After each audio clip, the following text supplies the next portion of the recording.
বাংলাদেশের সীমান্তে ভারতীয় মর্টার শেল পাওয়া গেছে।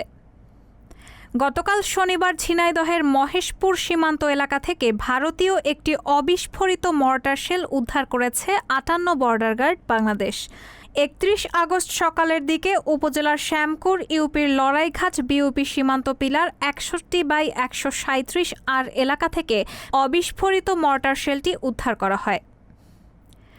মহেশপুর ৫৮ বিজিবির পাঠানো এক প্রেস বিজ্ঞপ্তিতে বলা হয়, শ্যামকুর লড়াইঘাট বিওপি এলাকার গ্রামের মাঠে নাজমুল নামের এক কৃষকের জমিতে একটি গোলা পড়ে রয়েছে বলে স্থানীয়রা বিজিবিকে জানায়।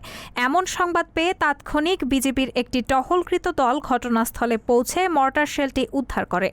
প্রাথমিকভাবে এটিকে ৫১ মিলিমিটার মর্টারের অবিস্ফোরিত ইলুমিনেটিং শেল বলে শনাক্ত করা হয়, যা ভারতীয় সামরিক বাহিনী এবং বিএসএফ কর্তৃক ব্যবহার করা হয়ে থাকে। অবিস্ফোরিত মর্টার শেলটি মহেশপুর থানা পুলিশের সহায়তায় নিষ্ক্রিয় করার প্রক্রিয়া চলমান রয়েছে বলে জানায় বিজিবি। রায়হানা মুন, সবার কথা।